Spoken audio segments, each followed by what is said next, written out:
l'agglomération, on a beaucoup travaillé sur les 6 dernières années pour construire un outil au service et des habitants d'Argenteuil, des habitants de Besançon et des ambitions sur le territoire.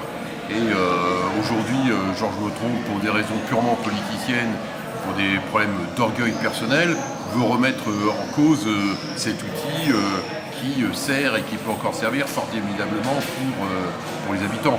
Donc il nous paraît essentiel que cet outil continue à vivre. On ne comprend pas bien pourquoi Georges Meutron veut en sortir. En tout cas, les raisons qu'il évoque ne nous paraissent pas des raisons acceptables.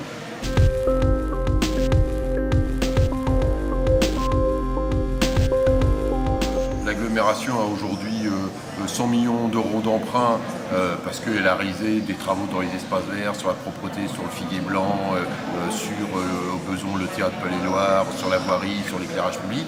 Et bien donc, comme dans un divorce, quand vous divorcez, eh bien, vous repartez avec les emprunts que vous avez contractés pour acheter votre appartement ou votre maison.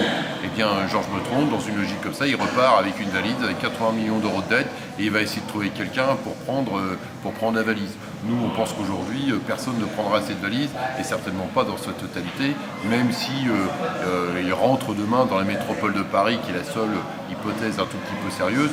La métropole de Paris, c'est quelque chose qui va exister au 1er janvier 2016, dont les éléments sont en train de se décider progressivement, mais ils seront votés définitivement que fin mars 2015, et donc il fait un énorme saut dans l'inconnu avec une valise avec 80 millions d'euros de dette. Ça nous paraît totalement irresponsable. C'est pour la commune de Besançon et pour le territoire un outil essentiel qui pourrait disparaître s'il allait jusqu'au bout de sa démarche et s'il était écouté.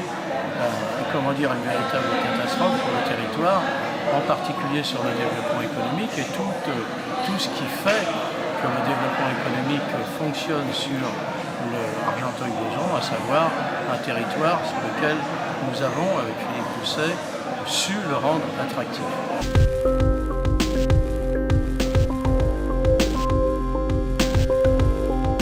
Là, vous avez vu ce soir que nous avons une réunion publique, vous avez pu voir les questions, les personnes présentes, il y en a une autre mardi sur Argenteuil, il y a cette carte pétition, il va y avoir des points fixes. Donc aujourd'hui, Georges Meutron ne peut pas décider tout seul de l'avenir d'Argenteuil et de Besançon. En plus, il y a pas eu de débat démocratique, que ça n'a pas été un sujet des élections municipales, donc il ne peut pas décider simplement pour des questions d'opportunité politique, de désaccord politique, de faire exploser cette agglomération qui fonctionne bien.